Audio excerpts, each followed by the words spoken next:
Boa noite, amada e amado do Senhor. Passando aqui para deixar a palavra de Deus para edificar a nossa vida.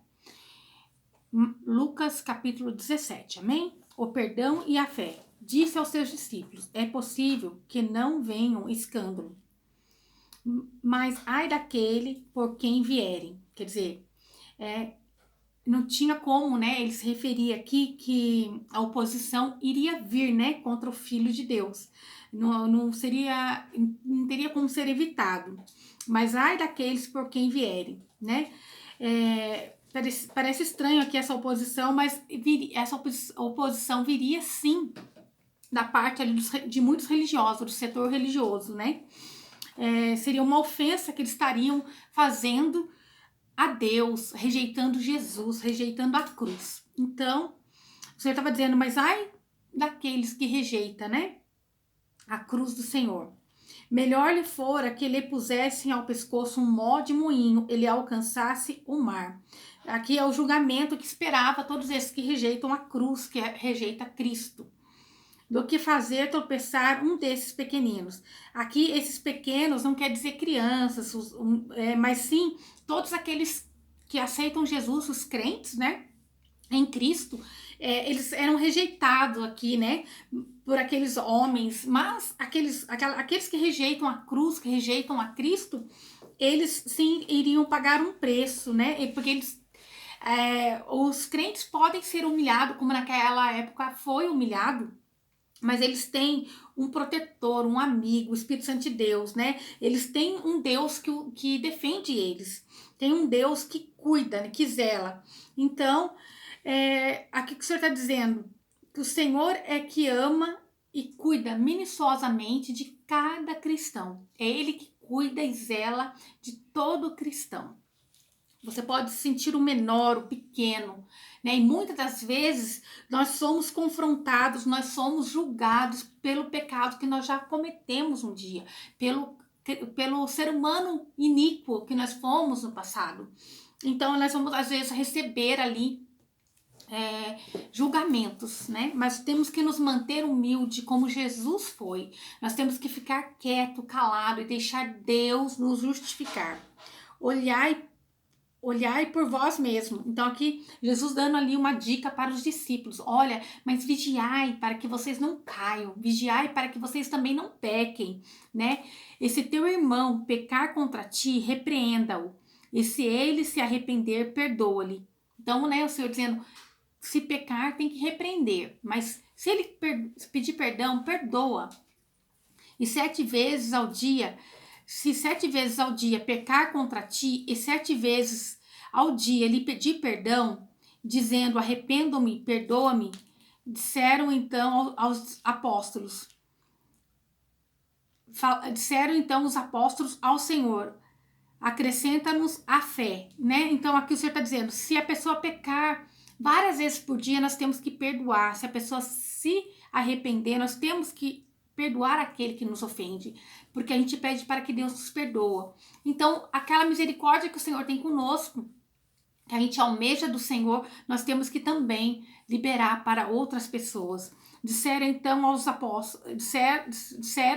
apóstolos ao Senhor, acrescenta-nos fé, né? Então, eles estavam ali pedindo, Senhor, nos dá essa fé para que a gente possa perdoar, nos dá esse amor, né? Tira o orgulho, né? Que muitas das vezes para perdoar nós não podemos ser orgulhosos, nós temos que reconhecer que também somos falhos e também precisamos de perdão todos os dias. Aleluia. E disse o Senhor, se tivesseis fé como um grão de mostarda, direis a esta amoreira, desarregai-te daqui e planta-te no mar, e ela vos obedeceria. Então Jesus estava dizendo aqui, olha, que a sua fé é comparada a um grão de mostarda, né? Mesmo que ela seja pequenininha, mas com um grão de mostarda, a tua fé, se ela é em Cristo, pode parecer pequena, mas assim como o grão de mostarda é pequeno, mas ele plantado, ele se torna uma árvore grande, assim é Jesus, que ele pode parecer não ser nada, como ele era ali rejeitado por aquele povo religioso, né? O Senhor está dizendo, mas se a tua fé é em Cristo, ela é certa, ela é igual o grão de mostarda. Ela pode parecer pequena, né? Pode parecer algo sem sentido para muitas pessoas. Nossa, mas ela crê em Cristo? Ela crê que Jesus vai curá-la? Ela crê que Jesus vai fazer um milagre? Ela crê que Jesus é na vida dela? Mas se a tua fé é em Jesus, por menor que você se sinta, por menor que você acha que é a tua fé, o Senhor está dizendo que ela é igual a um grão de mostarda. Ela parece pequena, mas ela vai crescer, né? Ela vai crescer, vai fortalecer, né? O grão de mostarda, ele é pequenino, mas depois de uma árvore pronta ali, grande, né? Ela vai ter uns 3 metros, 5 metros, vai dar ramos, né? Então ali, assim é Jesus. Ele pode parecer pequeno para muitos. A tua fé pode parecer pequena até para você mesmo. Mas se você crê em Jesus, você pode dizer para que essa montanha se transporte para outro, né? Para dentro do mar. Você pode dizer para o teu problema, no nome de Jesus, que ele já é um derrotado. Você pode dizer para a tua doença que ela não existe no nome de Jesus. Você pode declarar que você é mais do que vencedor em Cristo Jesus. Então, né? Ele disse ali, ó, e direis a esta amoreira, desarraiga-te daqui e planta-te no mar, e vê-lo, e vai vê-las, né, obedecer, né? Então, quer dizer, aqui era uma figura aqui, né, retórica, que os judeus usavam naquela época para dizer que eles estavam superando grandes coisas. E é isso que quando você diz para uma montanha mudar de lugar, é quando você vai dizer para aqueles grandes problemas, né? Quando você vai superar todo o mal que tem vindo sobre a tua vida, quando você for superar toda a afronta, ali superar o ego, né? Para perdoar, o que o Senhor está dizendo, todas as coisas podemos em Cristo Jesus. Quando nós deixamos de olhar para nós e olhamos para a cruz, tudo se torna muito mais fácil. O servo fiel. E qual de vós terá um servo a lavrar e apacentar gado, a quem voltando ele do campo lhe diga logo, chega-te e assenta à mesa? E não lhe diga antes, me prepare algo para jantar, vista-te e serve-me até que tenha comido e bebido, e depois comerás e beberás tu.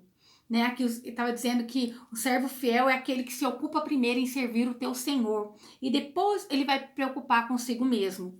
Porventura dá graças ao tal servo porque ele fez o que lhe foi mandado, né? Creio que não, né?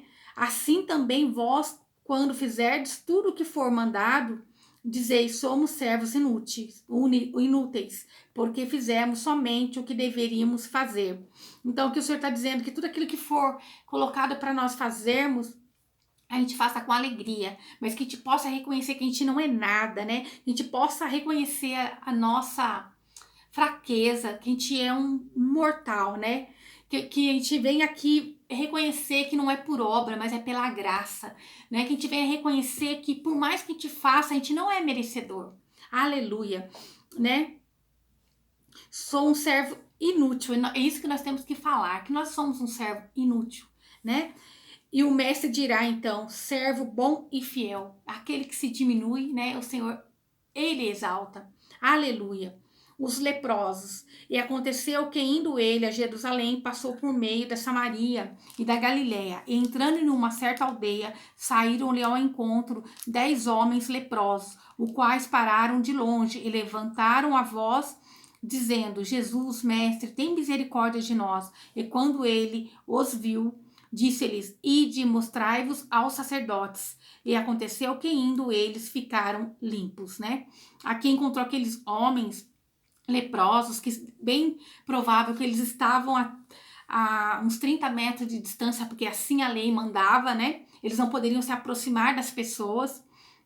E então eles ali começaram a clamar, né? Bem provável que já deveriam ter ouvido a respeito do mestre, pedindo para que ele tivesse misericórdia deles, né? Porque na verdade ali eles eram rejeitados, eles se sentiam mal, eram tidos como pessoas imundas. E quando eles viram, então, eles começaram a chamar a atenção de Jesus. Eles, então, começaram a clamar ao Mestre. E é assim que nós temos que fazer quando nós nos vemos, né, abatido, quando a gente está fraco, quando a gente está doente, quando a gente precisa de um milagre. Nós temos que chamar a atenção de Jesus. E aconteceu que indo eles ficaram limpos, né? E então um deles, quando se viu que estava são, voltou glorificando a Deus em voz alta. Então aqui Jesus disse, né? Mostrai-vos ao sacerdote, né? Porque era um mandato aqui que assegurava que eles estavam limpos. Eles tinham que estar diante do sacerdote para ver, para que o sacerdote visse que eles estavam curados, que era um sinal, que até porque, né, os sacerdotes da época achavam que o pecado era manifesto, era descoberto quando a pessoa estava doente ou ela não era bem sucedida financeiramente. Então ali, quando eles se mostravam para o sacerdote, era uma eles testificando, nós estamos curados, fomos perdoados, né? E não era isso que Jesus queria, né, mostrar. Sim, muitas das vezes era o pecado, mas nem sempre, como foi mostrado aqui anteriormente, porque o rico foi para o céu e o pobre ia para o inferno. Não, mas o Senhor olhava o coração de cada um. E então um deles, né, que foi curado, voltou glorificando a Deus. Ele reconheceu, né, é o que todo cristão tem que fazer, reconhecer que Deus é na nossa vida, é Ele que cuida, é Ele que liberta. E caiu aos seus pés com o rosto em terra, dando-lhe graça, e este era samaritano. Então aqui, né,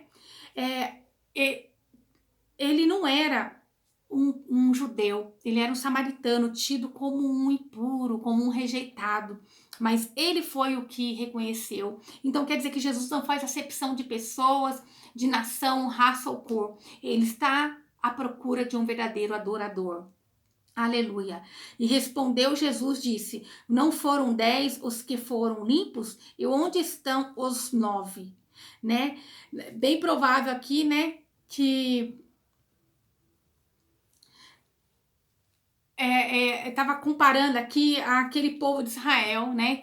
Um samaritano voltou e aqueles outros 9 não fala se era judeu ou não, se era israelita, qual era a nacionalidade deles. Mas eles foram ali, rejeitaram, eles quiseram a bênção, mas rejeitaram o dono da bênção. Eles foram ali um povo ingrato. Então, Jesus estava falando, não era, né, 10 que estava junto, porque só voltou um. Cadê os outros 9, né? Não houve quem voltasse para dar glória a Deus, a não ser este estrangeiro. Então, aqui, quando ele fala este estrangeiro, é bem provável que aqueles que não voltaram era o povo escolhido, era o povo, né, de Israel ali. Talvez aquele para quem Jesus estava vindo, estava rejeitando. E nós temos que tomar cuidado. Se a gente, com as nossas atitudes, não estamos rejeitando o convite de Jesus, se nós não estamos deixando de agradecer por tudo que ele já fez na nossa vida. E disse-lhe: levanta-te e vai, a tua fé te salvou. Então, né, é Jesus que levanta, é Jesus que vai te levantar, é Jesus que vai, né, te curar. Então, ele ali primeiro foi curado, ele voltou dando glória ao Senhor. Ele foi se mostrar diante do sacerdote, mas ele não esqueceu quem era o dono do milagre dele. Ele não esqueceu de quem foi que levantou e curou ele. E quando ele voltou, se prostrou diante do Senhor. É o que nós temos que fazer. Primeiro, reconhecer as nossas falhas, reconhecer que ele é Deus, né? E reconhecer que ele é o único que pode nos livrar. E quando a gente estiver de joelho aos pés dele, é ele que vai nos levantar. Muitas das vezes nós vamos ter que descer aos pés do Senhor e reconhecer: Pai, nós somos o pó dessa terra. Somente em Ti podemos conseguir, né, levantar e estar firme como uma rocha. Se o Senhor for a nossa rocha, nós vamos estar firmes, Senhor. E a tua fé te salvou. Então aqui declara que o Senhor não só quis curar, mas o Senhor quis salvar aqueles, né? Mas somente um voltou para ser salvo. 10 foram curados, mas um foi salvo. E o Senhor não quer só te dar uma bênção, o Senhor não quer te dar somente uma cura, mas Ele quer salvar a tua alma. O Senhor tem amor pela tua alma, Ele não quer te perder. E muitas das vezes o Senhor está esperando que a gente possa reconhecer o quão falhos somos. Não importa, né, o quanto a gente possa se sentir útil, porque ele diz que nós temos que reconhecer que nós somos inútil diante dele. Que a gente possa ser como esse homem leproso, que mesmo curado, ele não abriu mão. O Senhor vai te curar, vai te libertar, mas o Senhor quer que você volte glorificando o nome dele, para a honra e glória dele. Aleluia. O reino de Deus é interrogado pelos fariseus sobre quando havia de vir o reino de Deus. Respondeu-lhes e disse: o reino de Deus não vem com aparência exterior, nem dirão ei-lo aqui, ei-lo ali, porque eis que o reino de Deus está entre vós, né? Então, o que o Senhor está dizendo que o reino de Deus, na verdade, estava ali diante deles, era o próprio Jesus, né? Era ele que era o reino de Deus, e ele estava ali no meio deles. Mas, né, ele disse ali, o reino de Deus não vem com aparência exterior. Então ele estava afirmando ali que os judeus esperavam um Messias glorioso, majestoso, rico, milionário, né?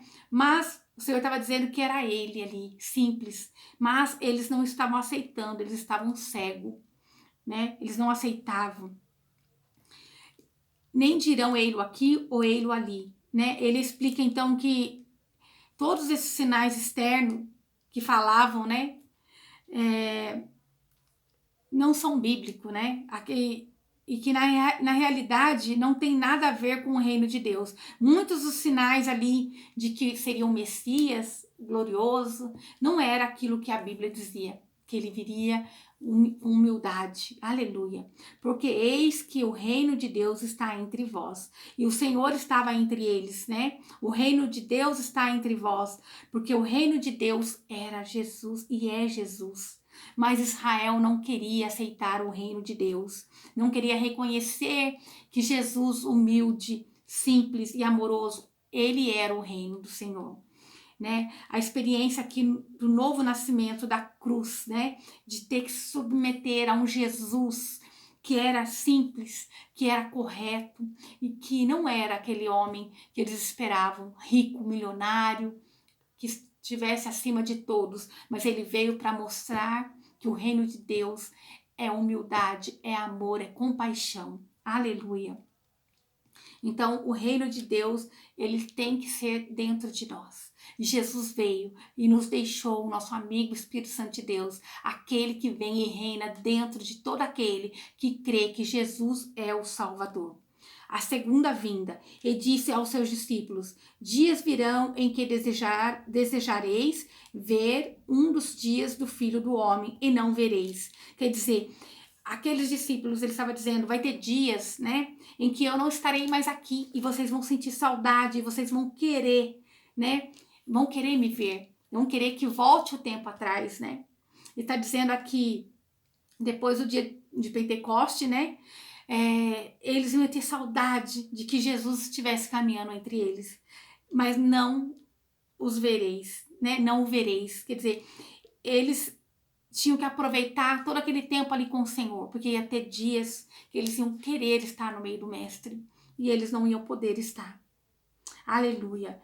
E vos dirão, ei-lo aqui ou ei-lo ali. Não vades nem os sigais, quer dizer, não vai nem siga esse povo dizendo que Jesus está aqui ou está acolá. Porque quando Jesus fosse, né, como ele passou pela cruz, ele não ia estar andando aqui ou acolá, ele vai voltar de uma forma gloriosa, porque como um relâmpago ilumina desde a extremidade inferior do céu até a outra extremidade, assim será também o Filho do Homem no seu dia, né? Que está dizendo aqui, ele está explicando que o retorno de Deus, na verdade, será uma demonstração para toda a terra, né? Será uma glória celestial. Então, que ninguém venha perguntar onde está o Senhor, onde ele estaria, né? O que seria aquilo, mas que a gente possa ter certeza que quando Jesus vier, todos vão ver. Mas primeiro é necessário que padeça muito e seja rejeitado por esta geração. Aqui Jesus está dizendo agora que ele ia passar por todo aquele sofrimento, né, ele ia passar pela expiação, né, que ele ia passar pelo Calvário, que ele ia ser ali a ovelha oferecida para poder nos salvar. Mas era necessário primeiro ele passar por todo aquele sofrimento em resgate dos pecadores. Aleluia. E como aconteceu nos dias de Noé, assim será também nos dias do Filho do Homem. Comiam, bebiam, casavam, dançavam e davam-se em casamento, até ao dia em que Noé entrou na arca, e veio o dilúvio e os consumiu a todos. Como também da mesma maneira aconteceu nos dias de Ló. Comiam, bebiam, vendiam, plantavam, edificavam, né? Mas no dia de Ló saiu de Sodoma e choveu fogo e o enxofre e os consumiu. Então, você está dizendo aqui que ele declara que as pessoas vão continuar ali fazendo tudo que o coração dela agrada, né? Eles vão estar mais preocupados com as coisas do mundo. Eles vão continuar na sujeira do mundo, vão continuar no meio da corrupção, achando que aquilo é normal, de que Jesus não vai voltar, de que é uma mentira que Jesus vai voltar. É assim hoje no mundo nosso, um mundo corrupto, um mundo que está contaminado, um mundo que está sujo. Mas as pessoas não creem que Jesus vai voltar. Nós estamos às vezes anunciando-se Jesus, anunciando a cruz, mas não querem dar ouvido. Mas assim como foi no tempo de Noé, e assim como foi em Sodoma e Gomorra, é certo que Jesus vai voltar. Aleluia. Assim será no dia em que o Filho do Homem há de se manifestar, que é a segunda vinda de Jesus.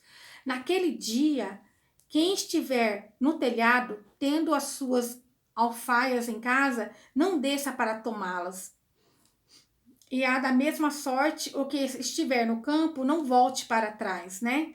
Quer dizer, nós temos que estar preparados e nem preocupados. Quando Jesus voltar para resgatar, nós temos que estar felizes.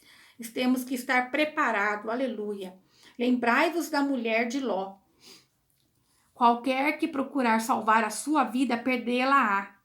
Né? Então, nós temos que defender a cruz de Jesus até o fim. E não ter medo de perder a nossa vida por Cristo. Porque aquele que quiser defender a sua própria vida, esse a perderá. Qualquer que perder, salvá-la-á. Quer dizer, aquele que morrer em Cristo, né? Ele vai ser salvo. Aquele que morrer em Cristo, ele vive, porque ele tem a vida eterna. Digo-vos que naquela noite estarão dois em uma cama, um será tomado e outro deixado. Duas mulheres estarão juntas moendo, uma será tomada e a outra deixada. Dois estarão no campo, um será tomado e o outro deixado. Né? Aqui está se referindo tudo o que vai acontecer no arrebatamento, né? Quando Jesus voltar, como que vai ser? Aquele que estiver preparado, o Senhor vai levar. E respondendo, disse-lhe: Onde, Senhor? E ele lhes disse: Onde estiver o corpo, aí se ajuntarão as águias. Eles, né, aqui, na verdade, quando fala aí respondendo, disseram: Onde, Senhor? Eles não sabiam nem onde e nem o que o Senhor se referia. Pelo menos naquele momento, eles não sabiam o que o Senhor estava falando. Aí, quando o Senhor disse: Onde estiver o corpo, se ajuntarão as águias. Está dizendo aqui, né, da batalha, do Armagedon. Está falando aqui do arrebatamento, né, que muitos não acreditam, né? E o Senhor está dizendo que nós temos que estar atentos aos sinais, né? Jesus vai voltar para resgatar a tua igreja santa e remida pelo sangue de Jesus. Não é porque somos merecedores, mas é pela graça. Nós não podemos perder a alegria na nossa salvação, porque aqui nesse mundo não tem nada de bom, né? Nós queremos viver o melhor dessa terra. Nós temos que abençoar tudo aquilo que chega na palma das nossas mãos. Dar graças a Deus por podermos desfrutar daquilo que Ele tem nos dado. Mas nós temos que entender que somos peregrinos nessa terra, que o nosso lar é lá no céu. Amém? Vamos agradecer ao Senhor. Pai Santo, Deus de poder e Deus de glória, Senhor. Venha alcançar esse meu irmão, essa minha irmã. Senhor, que a gente venha colocar nosso pensamento em Ti, Pai. Que a gente não venha perder a alegria da salvação, mas que a gente venha, Senhor, cultuar tesouros para o céu, cultuar, guardar, Senhor, tesouros para Ti, Senhor. Que a gente venha, Senhor Jesus, resgatar almas, ser instrumento em Tuas mãos, Senhor. Que a gente venha fazer a Tua vontade. Que a gente possa estar preparado para a Sua vinda, Pai. Que a gente não venha perder o amor, nem, Senhor, o amor de esperar a Tua volta, esperar, Senhor, o Teu resgate. Pai, que o Senhor venha, Pai, buscar a tua noiva. Senhor, que a tua noiva, a tua igreja possa estar adornada, preparada, com as vestes limpas, Senhor, para aquele grande dia. É o que nós te pedimos no nome de Jesus. Que o Senhor te abençoe e te guarde e faça o rosto dele resplandecer sobre você e que ele te traga paz, a paz que excede todo entendimento humano. Glória a Deus, aleluia.